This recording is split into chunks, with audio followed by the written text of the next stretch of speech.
Hello and welcome to Miss Charlotte Astrology. I'm Miss Charlotte, a full-time working astrologer, and on this channel I analyze the astrological charts of public figures. Very often they are celebrities, and today I will be analyzing the Synastry chart of Sean Diddy Combs and his ex-girlfriend Cassie. So this is a follow-up to yesterday's reading of his chart by himself. A lot of you asked me to have a look at their Synastry chart, so here we are.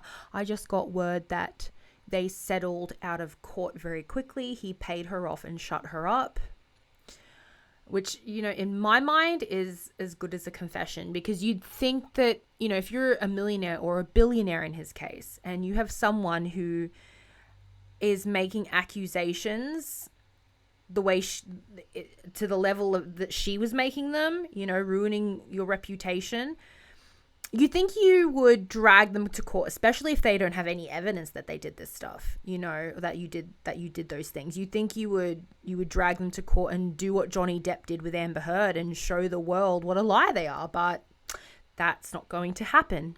So interesting. It's all very interesting. But here we are with their Synastry chart. I don't have their rising signs. I don't have their birth times, likely because people in the entertainment industry, they mess with astrology. They don't want their birth times out there.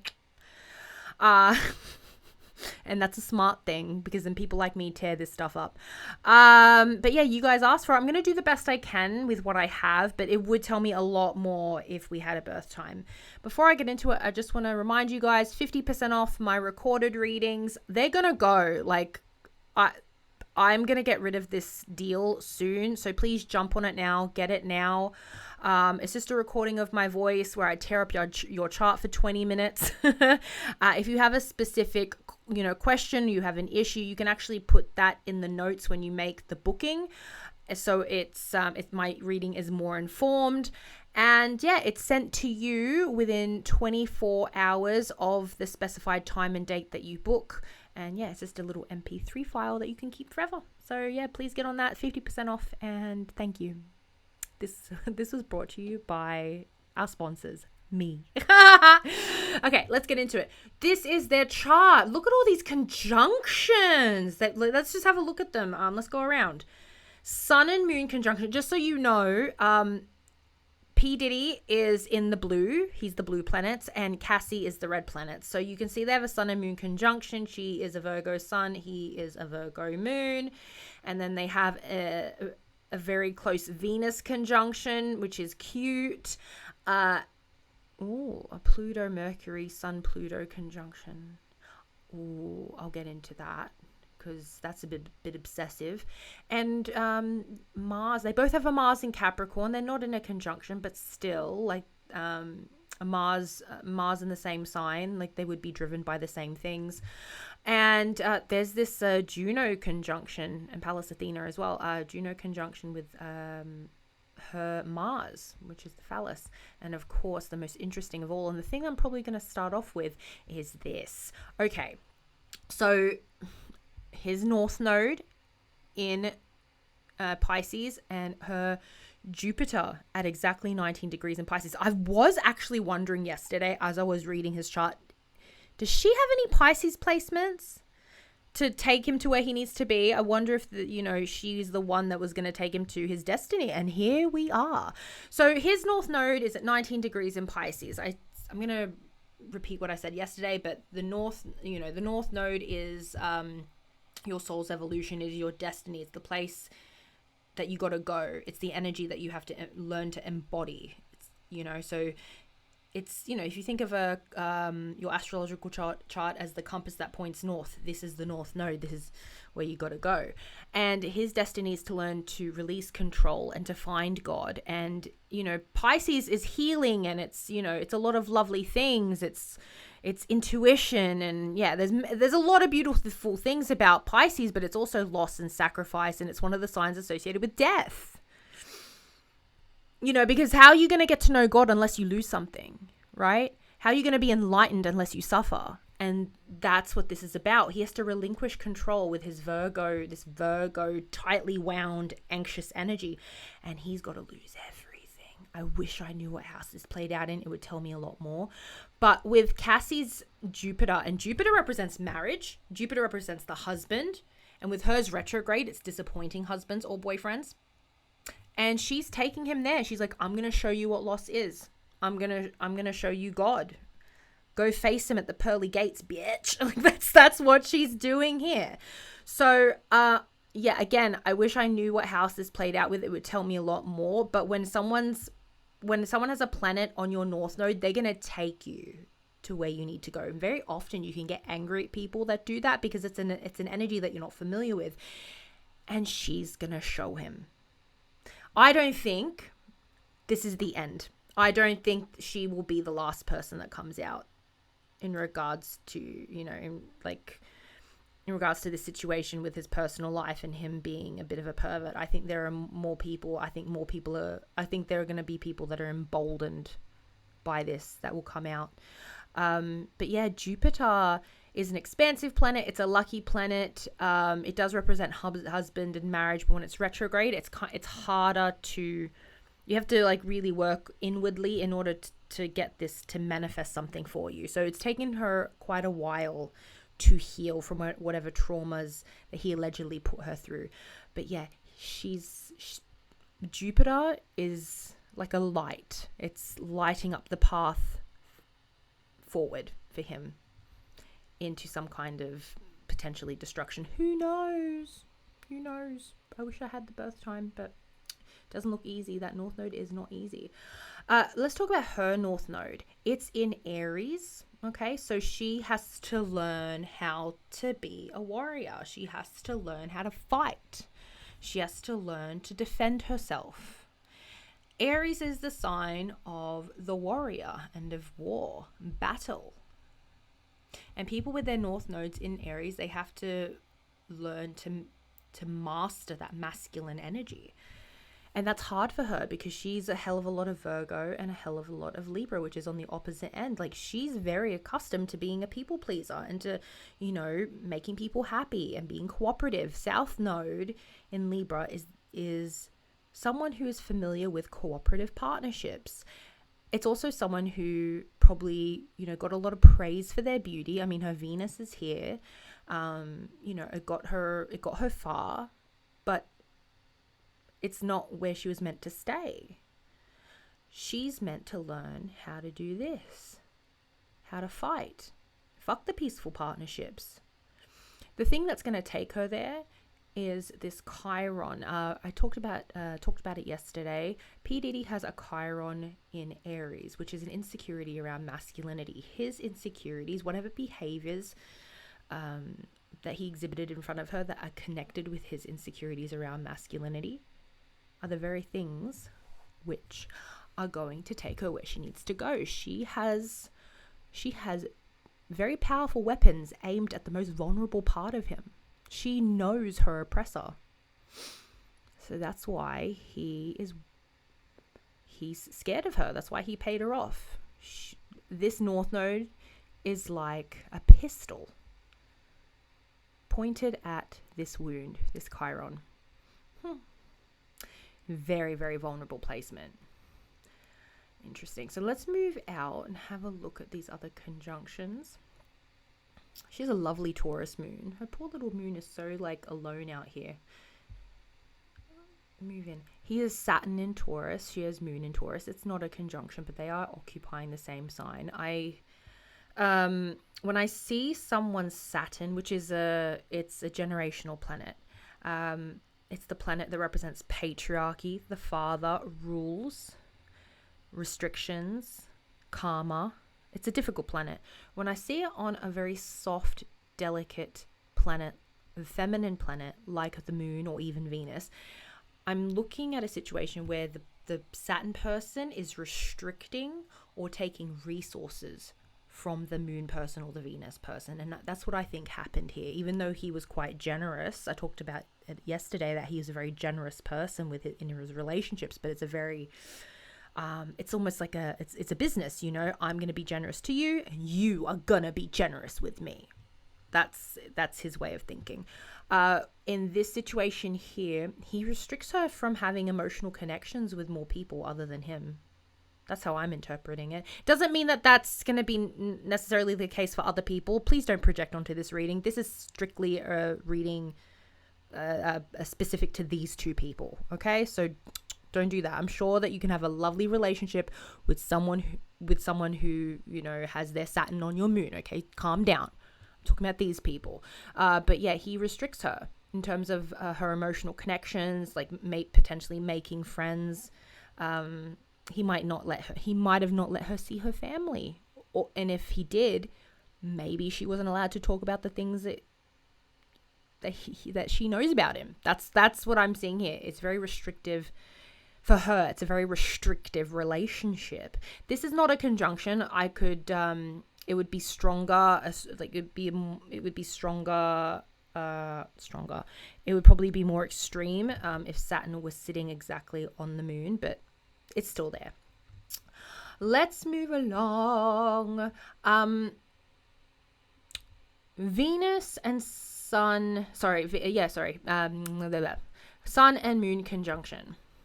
My Mercury in Pisces is just like, Moon represents the feelings. The moon represents the home and the domestic sphere. It is the unseen, right? Because the moon comes out at night. It represents the unseen things, the domestic things, the private things. The sun is ego, and the sun is self-expression. So when you have these two things line up, there is an alignment of emotions, intimacy for one person, and ego for the other person. The moon person is going to feel seen. The sun person is going to feel accepted and worshipped, and that was their relationship, at least for the beginning of it. Anyway, he felt very comfortable with her. He could be vulnerable with her, and she felt like she was with a man that worshipped her for a time.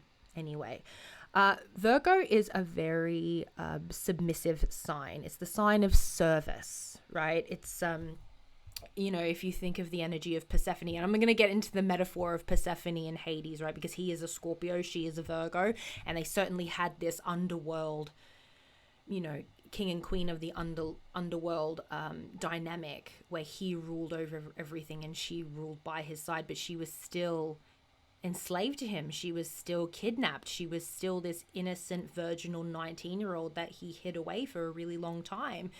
And you know, she eventually has come into her power because in the end, Persephone becomes queen of the underworld, right? She rules. She eventually, she learns to come into her power. But yeah, having the sun and moon conjunction in this sign of service, I see her catering to him a lot because she felt so worshipped, so maybe she felt like she could do the same. Virgos tend to do that. They're very giving in their relationships. So yeah, it's because Virgos, they do enjoy being dominated. Have you seen a Virgo when they're dealing with someone that treats them too well? They have no respect for people that treat them too well. They need someone that can dominate them a little bit, right? That's my experience with Virgos, man. I'm an Aries, so like when I'm mean, they love me the most. Like when I'm a mean bitch, Virgos love me the most. When I'm too nice to a Virgo, they think I'm trash. It's really interesting. Anyway, but yeah, Sun and Moon conjunction is quite pretty. His South Node is in Virgo. Her Sun is here, so she feels quite familiar to him. There's something about her, you know, that feels very past lifey. I wouldn't be surprised with that. Also, when someone's Pluto is sitting on or in the same sign as someone's sun, it could indicate an obsessive relationship. And that is the case here. Here's Pluto's in Virgo. Her sun is in Virgo. And if we move up here, another Pluto conjunction with the sun. So her Pluto is in Scorpio and he is a sun in Scorpio. So they both have this kind of obsessive dynamic with each other. Like they're addicted to each other. Maybe they're bad for each other. Certainly on her end, he was bad for her. That's what I can see. Let's talk about their Venus conjunction. So actually, Venus conjunctions are quite pleasant because there's going to be an alignment of values. And Venus in Libra is someone who's incredibly idealistic and romantic on one side of the scale. And then the other side of the scale, they want a cooperative business type relationship. Like, we can be in love and look pretty together, but can we also work in harmony together? Like, there has to be give and take. She has that. I think he's a bit more extreme with it. He's got a malefic planet, Uranus, which kind of makes it a little bit out of control, a little bit outside the box. I think she's a bit more traditional than he is. I certainly think with having a malefic planet like Uranus in the same in Libra alongside Jupiter and his Venus, I think that he is the domineering force in this relationship. And because she is so agreeable, and remember her south node is by her Venus, she's so agreeable. She's like, yes, sir, anything you want, sir. You give me everything. You pay for my hair and my makeup and my nails and my dresses. And, you know, you're the boss of the recording company. Like, you gave me everything, sir. Thank you. Like, that's the energy of the early part of their relationship. And he's like, yes, I rule all. You will shave your head. And she did. Anything for P. Diddy, you know. Oh, it's just a very... In this relationship, she is the servant. She is the servant. But here's the thing. When you are being oppressed in the way she was, she knew everything about him. And that's the thing with a dynamic, like the Hades Persephone one, right? With this Scorpio Virgo kind of energy, is that the Virgo is going to be dominated. And I think to a certain extent, they're going to enjoy it. And you can probably get away with treating them badly for a really long time. But remember, the Virgo knows all your secrets. The servant, the people that work under you, the slaves, they know so much more about their oppressor than the oppressor does, than the oppressor knows about themselves. And that's why he paid. That's why he had to shut her up, because she knew everything. When he passes away, not that I'm wishing upon him, I'm not saying it's anytime soon, but when he goes, it's all gonna come out. It's all of it, every nasty story, because no one has to hold up their NDA when he's dead. Oh, look at this. Lilith and Chiron in a conjunction in Gemini. I wish I knew what house this was in. But the wounded wife, the abused wounded wife, lies in the same sign and in an almost, pretty tight conjunction with Chiron, which is the unhealed wound. So she has a wound around marriage. Anyone know how her mum and dad are? Like, I don't know anything about this girl, but her greatest wound is around Gemini things, and that could be around learning. Like, I have Chiron in Gemini. It's a generational asteroid, but Chiron in Gemini is insecurities and wounds around friends, learning, communication. With Lilith here, there's an element of, you know, there's a sexual element here. There's divorce, broken partnerships. That's what Lilith represents. She is the goddess of abortion and divorce. And she's here right with Chiron, the wound, in the sign of communication and friendship, and it's also another, not partnership, but it's a social sign in a similar way that that Libra is. So yeah, there's a lot going on here. Her moon is in Taurus, which is exalted. Lovely, lovely moon. I'm so glad that she has found someone, that she's found a partner and she has children. She got everything that she wanted. She won. Let's talk about this. Mars. They both have a Mars in Capricorn, so they were both very hardworking people. Not necessarily the most talented people, but very, very hardworking. Like, good work ethic, both of them. Like, they're very motivated by money and stability and material possessions. And it's not like, and when I say that, people take offense because, like, oh, it's superficial. No, it's not. I have a Mars in Capricorn. I'm very motivated by having a roof over my head and clean water and money in my account. That's why they work so hard. It's an exalted Mars. It's not superficial at all. They will suffer in order to pay for their protection. They will suffer in order to pay for their home. They will suffer in order to have a bank account full of money. Like they work really hard.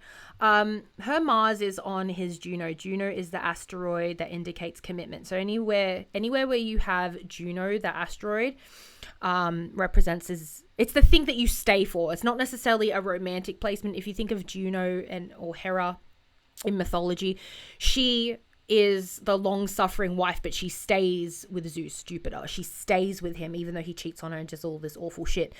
So it's not a romantic asteroid. It can be if it's in a conjunction with some other nice placements like Venus or Jupiter, right? But here, partnership for him, Juno in Capricorn, it's business. Partnership is business. Her Mars, her dick, her phallus is sitting on there. So maybe the sex with her is what kept him. Her sexuality. Maybe it was the work as well. Like they had a working partnership where they could make money together. I don't know how many records she released under his label. Who knows? But this is like there's an element of romantic. Like here, it is romantic. It's a cooperative, loving partnership to a certain degree. But here, this is a sex placement. This is, I'm going to stay with you for the sex. I'm also going to stay with you for the money. Also, her Mars is very close to that Neptune. I always say that this is like the hooker Mars. It's the hooker dick. Like a sex worker placement. I'm not saying that every single person that has this placement is a sex worker. My Mars is nowhere near Neptune in Capricorn. Like I have a Mars in Capricorn, but it's nowhere near Neptune, thank goodness. But when I see it's in a very close proximity to Neptune, that's someone who could be taken advantage of sexually, or someone that has no boundaries with sex. And if it's in Capricorn, I'm wondering if having sex for money is something that they would consider or have done. You know, Amber Heard has a Mars conjunction with Neptune. Amber Heard does. No comment. But yeah, I always say that this is it's not in a tight conjunction. It's nearby, but it's close. So either she might be having sex or using sex or her sexuality in order to earn money, or she could be exploited for her sexuality in order to earn herself and someone else money. It could go either way, but it's not an easy placement. It's definitely sexual exploitation. I believe Amber Heard also has been sexually exploited. Even if it was a choice that she made, like it's a dick with no boundaries. Your phallus has no boundaries. Who cares about the rules? Who cares about the law? Who cares about self-respect? Let's get that coin. This is interesting. Yeah.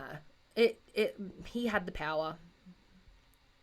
He had the power in that relationship, but he underestimated her. He definitely underestimated her. And now she's won. He needs to be careful. He needs to be very careful. I think there's going to be more and more people that come out. So his nodal return is in about a year. The North Node will be entering Pisces in about a year. We'll see how that goes for him. See how it goes. Anyway, guys, that's all I have. I hope that was helpful. It would tell me a lot more if I had their bloody houses plotted out so I could see how these are playing out. But yeah, I hope that was helpful. And if you know anything about Cassie or if you know anything about P. Diddy and anything that I said aligned with what you know about them, please put it in the comments. I appreciate it. And yeah, 50% off my recorded readings. And yeah, thank you. See you guys later.